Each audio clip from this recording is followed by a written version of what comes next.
banal sa pangalan mo, ang pinakamamahal na Panginoon Jesus, sa unang panalangin na aming puminamahal at ginagawa na Pastor Evangelista Willis Almeida, ang bawat sa amin, mahal na Panginoon, kami po, Diyos, ay dumudulog sa taon ng biyaya. Humingi kami, Diyos, ng kahabagan sa mukam na sumpungan sa mga pagkukulang, sa mga pagkakasala, pagsalangsang namin sa iyong banal na kalooban. Patawain po ang bawat sa amin, O Diyos, at sa bahagi ito, Diyos, na pagkinig ng banal na salita, buksan mo po, Diyos, sa mga puso't pangunawa ng bawat isa, at langsan mo po, Diyos, ang banal na salita, maging abang lingkod, sapagkat siya ng akin, wala pa akong magagawa, tayong sa lang akong umaasa, O Diyos, ka po maglagay mga salita sa akin labi, at aming sinasawa yung demonyo mga hadlang pag-adilangan, cast out in Jesus' name. Hallelujah, hallelujah. God bless po, mga mahal. Kayo po yung mga kabalik na po sa inyong mga upuan. Ngunit bago po ang lahat, ang pinakamataas na pagpupuri, pagkapasalamat, ang kalwalatian at ang kadakilaan ay tanging sa ating pong dakilang Diyos po lamang, sa ating pong pinakamamahal na Panginoong Sus, at nagpapaabot ng pagdubling paggalang sa ating pong minamahal at ginagalang ng Pastor at Evangelista Willis Almeida, at hindi po natin makalimutan mga turo at aral ng ating po beloved Assistant Pastor Lina C. Almeida, ganyan po sa mga beloved children, the whole Almeida family, at maging sa lahat ng mga sumusubaybay sa ating pong live webcast, at sa inyo pong lahat, mga minamahal, magandang umaga na po. Amen. Mga minamahal, ating pong buksan po ang ating mga banal na kasulatan, ating pong basahin ang aklat ng Mateo, Kapitulo 25, mula 1 hanggang 12. Dito po sa Mateo 25, talatay 1 hanggang 12, ganito po ang pagkasulat. Kung magkagayon ay makatulad ang kaharian ng langit ng 10 dalaga na kinuha ang kanilang mga ilawan at nagsilabas upang salubungin ang kasintahan lalaki. At ang 5 sa kanila ay mga mangmang at ang 5 ay matatalino. Sapagkat nang dalhin ng mga mangmang ang kanilang mga ilawan, ay hindi sila nagdala ng langis.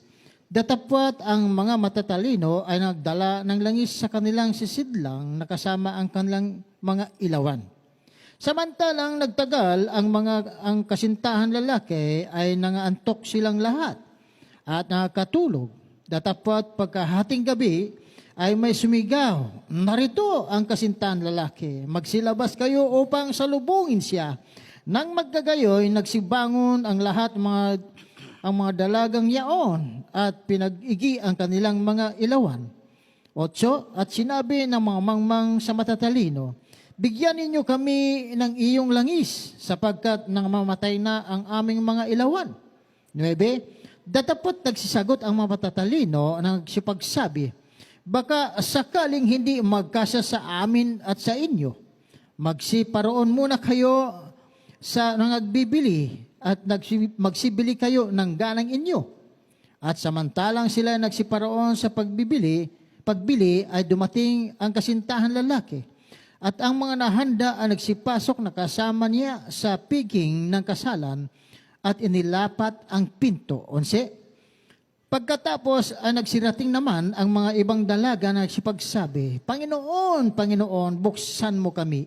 Datapwat sumagot siya at sinabi, katotohanan sinasabi ko sa inyo, hindi ko kayo nangakikilala. Amen. Amen. God bless you, mga kapatid. Sa pagkabasa ng banal salita ng ating pong dakilang Diyos, ang Diyos po ang magpala. Ito po, mga namahal, ating pong pag-aaralan sa umagang ito, while there is still time, habang may oras pa. Katulad nito mga manamahal na ating pong nabasa na talata, ito po mga manamahal ay may kaugnayan sa ating pong paglilingkod sa ating pong dakilang Diyos. Na habang tayo nagpapatuloy sa paglilingkod natin sa ating pong pinakamamahal na Panginoong Sus, dito po sa talinhagang ito, nasabi dito mayroon po 10 mga dalaga, na yung 5 daw po ay matatalino at yung 5 naman, ito po yung mga mangmang.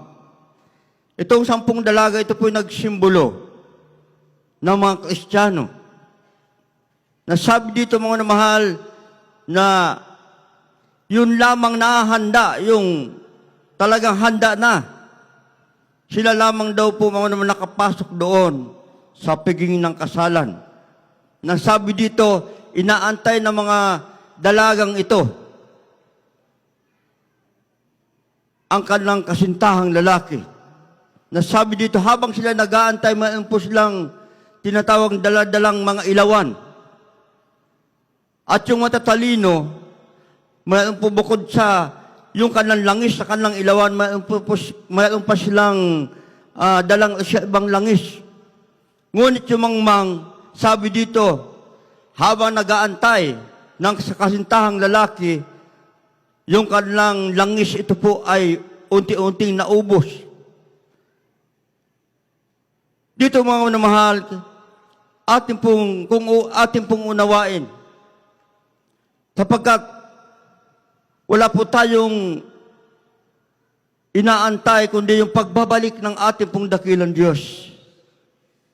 Na sa pagbabalik ng ating pong dakilang Diyos, hindi po lahat katulad ng 10 dalagang ito, 5 lamang yung talagang sabi dito mga matatalino, may katangian sila na sila po yung matatalino. Bakit? Kumbaga mga mahal, bukod sa kanilang langis na dala-dala, sila po yung may iba pa na alam nila kapag na matay yung ilaw nila, mayroon pa silang langis. Patuloy-tuloy yung mga minamahal yung liwanag nila.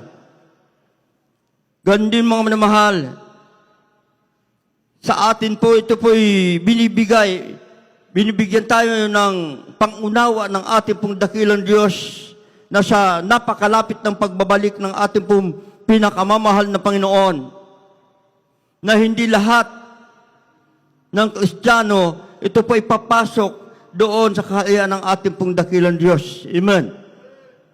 Kaya kinakailangan pala ang bawat sa atin, kinakailangan tayong katangian katulad ng 5 dalaga na ito po'y matatalino. Amen. Bakit tinawag silang matatalino? Yung langis mga mahal, sa ating panahon ito po nagsimbolo ng banal na espiritu ng ating pong dakilang Diyos. Amen. At yung ilawan mga mahal, tayo po ang tinatawag na ilawan na tayo po kinakailangan lumiwanag sa madilim na daigdig na ito. Hindi po natin magagawang lumiwanag kapag wala pong espiritu ng Diyos sa ating mga buhay. Kaya nga dito mga mahal, kinakailangan habang tayo nasa banal na gawain ng ating pong dakilang Diyos, ito po ang tinatawag na pag-aantay natin sa pagbabalik ng ating pong pinakamamahal na Panginoon. Na kinakain lagi tayong ma-revive ng banal na espiritu ng ating pong dakilang Diyos. Kaya nga dito sa banal na kasulatan mga mahal, mayroon pong isang halimbawa na kung paano siya dinala ng ating pong dakilang Diyos buhay. Hindi po siya dumaan sa kamatayan. Ano po naging katangian niya? Kaya pakibasa po.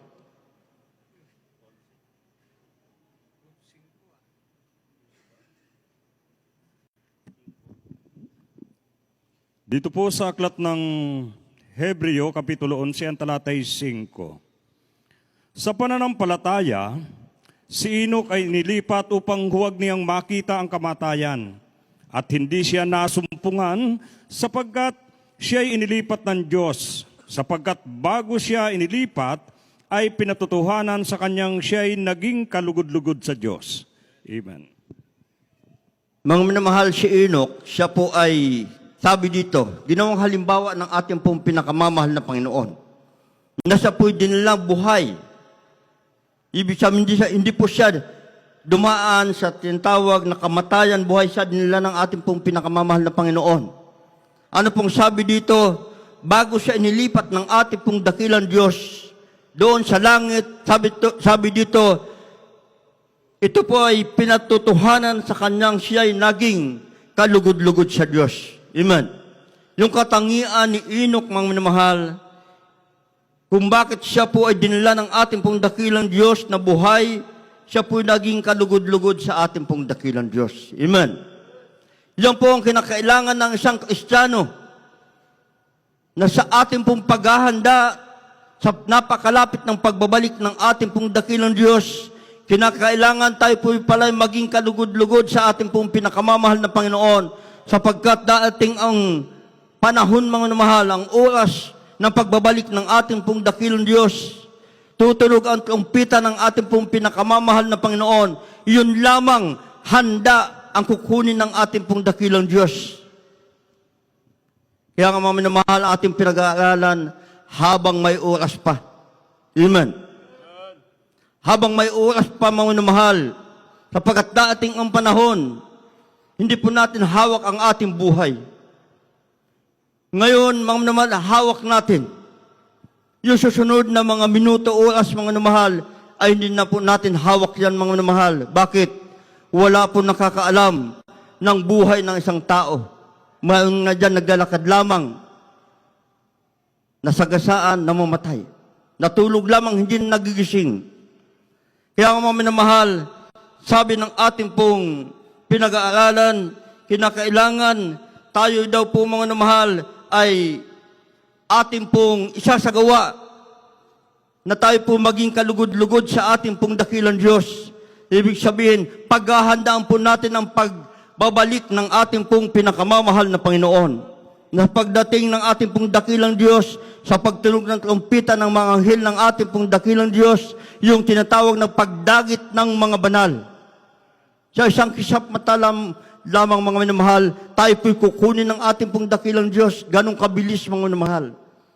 Kaya nga, mga minamahal, kinakailangan lagi tayong handa. Amen.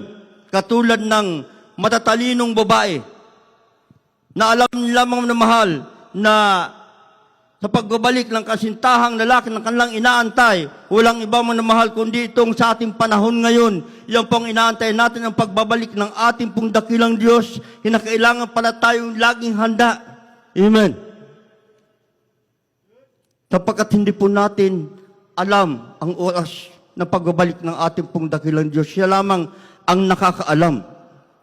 Basahin po natin, mga mahal, dito po sa Mateo 24, talatang 44.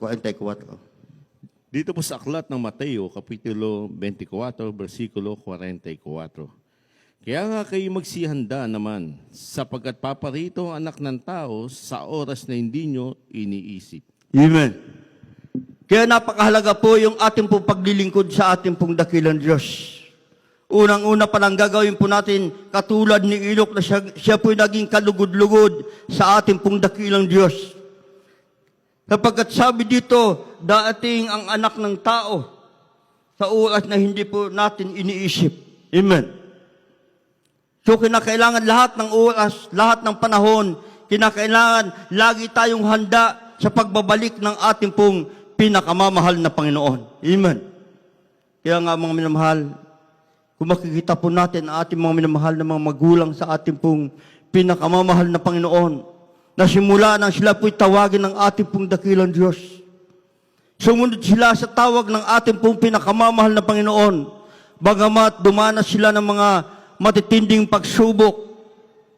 Subalit, mga minamahal, sila po'y nagpatuloy sa paglilingkod sa ating pong dakilang Diyos. Sila po'y naghahanda sa kanilang paghahanda, mga minamahal, na ito tayo sa kanilang pagsunod sa kalooban ng ating pong dakilang Diyos, ang kanilang ginagawa naging kalugod-lugod sa ating pong pinakamamahal na Panginoon. Kaya tayo naging bunga ng kanilang pagsunod na taos-puso sa ating pong pinakamamahal na Panginoon.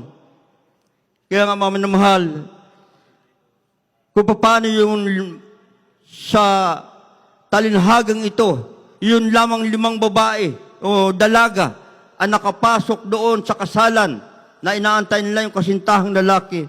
Gandi, mga minamahal, ang bawat sa atin. Kapag tayo naging kalugod-lugod sa ating pong dakilang Diyos, naghahanda po tayo. Ano po ang ating pong gagawing paghahanda? Katulad, mga minamahal, na mga apostolis, yung 120 na mananampalataya. Nasabi ng ating pong pinakamamahal na Panginoon na antayin yung kanyang pangako.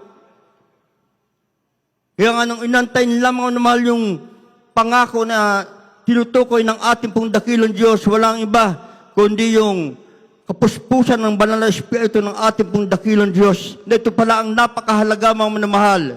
Yung po'y bumaba sa kanila sa araw ng Pentecostes. Bakit mga napakahalaga na tayo laging mga puspos ng banal na Espiritu ng ating pong dakilang Diyos? Dito po muna sa mga gawa, Kapitulo 2, talatang 4. Kaya hindi pa kibasa po. Sa mga gawa, 2 talatay 4, ganito po ang pagkasulat. At silang lahat ay nangapuspos ng Espiritu Santo at nagpasimulang magsalita ng iba't ibang wika ayon sa pinagkakaloob ng Espiritu na kanilang sasalitain. Amen. Amen. Kaya nga mga minamahal, yung mga 120 naman ng palataya, habang inaantay nila yung pangako ng ating pong dakilang Diyos, yung banal na Espiritu ng ating pong pinakamamahal na Panginoon, habang sila nagkakatipon, sabi dito bumaba ang banal na Espiritu ng ating pong dakilang Diyos, sila po'y nangapuspos ng banal na Espiritu ng ating pong pinakamamahal na Panginoon. Bakit napakahalaga po na lagi na tayo mga puspos ng banal na Espiritu ng ating pong dakilang Diyos? Sapagkat mga minamahal, walang sino mang Kristiyanong masasabing siya po'y matibay kapag wala sa kanya ang banal na Espiritu ng ating pong pinakamamahal na Panginoon. Magiging matibay at maging managumpay lamang tayo kapag ang Diyos ay nasa ating mga puso. Ang banal na presensya ng ating pong dakilang Diyos, yan lagi po natin nadadama, yung banal na Espiritu ng ating pong pinakamamahal na Panginoon. Yan pong pinakanais po natin na laging madama o mapuspos tayo ng banal na Espiritu ng ating pong dakilang Diyos. Sabi nga sa mga gawa, mga minamahal, 1:8, na pagdating sa inyo ng Espiritu Santo, tatanggapin niyo ang kapangyarihan ng ating pong pinakamamahal na Panginoon. Amen. Magiging saksi tayo. Saksi daw tayo, mga minamahal. Ibig sabihin, magiging saksi tayo sa mga kabutihan ng ating pong pinakamamahal na Panginoon. Yung mga himalang ginagawa sa atin po ng ating pong dakilang Diyos. Yan po, mga minamahal, habang may oras pa, atin po yung ipapahayag, atin po yung mga ipapatotoo. Amen. Kaya kinakailangan, mga minamahal, pagdating ng mga patotoo, hindi po na kailangan na tayo po ay kailangan lapitan pa. Tayo mismo, mga mahal, ang magkukusang magsasabi na tayo magpapatotoo, magpapalista tayo. Bakit? Sapagkat ito, mga mahal, dating ang panahon na sa pagbabalik ng ating pong dakilang Diyos, gustuhin man natin na tayo po ay magpatotoo. Dating ang panahon na ito po, mga mahal, hindi na natin wala ng oras. Kaya habang may oras pa, gawin po natin ang kalooban ng ating pong pinakamamahal na Panginoon. Amen. Kaya mga mahal, yung paghahanda natin sa ating pong dakilang Diyos, unang-una, yung napakahalaga, yung banal na Espiritu ng ating pong pinakamamahal na Panginoon, na lagi tayong mga puspos, kung paano yung mga apostolis, mga mahal, sila po ay pinagsikapan nila, ninasa nila, mga mahal, na sila po yung mga puspos ng banal na Espiritu ng ating pong dakilang Diyos. Iyan din pala, mga ating pong kailangan na sa paghahanda natin sa pagbabalik ng ating pong dakilang Diyos. Kaya nga, mga mahal, dito po sa mga gawa, Kapitulo 2, talatang 42, dito po mababasa po natin na tayo po'y magiging matibay lamang, maging matatag lamang kapag sabi dito, basahin po natin. Dito po sa Aklat ng Gawa, Kapitulo 2, versikulo 42. At sila nagsipanatiling matibay sa turo ng mga apostol, at sa pagsama-sama, at sa pagpuputol-putol ng tinapay, at sa mga pananalangin. Amen. Hallelujah. Mga mahal, yung mga Kristiyano ng panahon ng mga apostoles, sabi dito, naging matibay po ang kanilang pananampalataya. Naging matatag po sila. Ano po ang kanilang ginagawa? Sabi dito, sila po nanatili sa turo ng mga apostol. Amen. Yung katuruan ng mga apostolis, mga minamahal, yan po ang pinagpapatuloy ng ating puminamahal at ginagalang ng Pastor Evangelist Willie Estrada Almeida. Kaya nga tinatawag tayo mga mahal na Apostolic Christian. Amen. Ato pong ipinagpapatuloy yung katuruan ng mga apostoles. Nasabi dito mga naman yung mga Kristiyano nung una, nasabi dito naging matibay ang kanilang paglilingkod sa ating pong dakilang Diyos na nanatili po sila sa tinuturo ng mga apostoles. Kaya mga minamahal, sa mga Kristiyano na sa kabila na natagpuan na nila ang buong katotohanan, ang banal na ministeryong ito, nandito na ang totoong propitan ng ating pong dakilang Diyos, ang iba ay umaalis pa sa banal na gawain ito. Hinahanapan nila yung totoong gawain.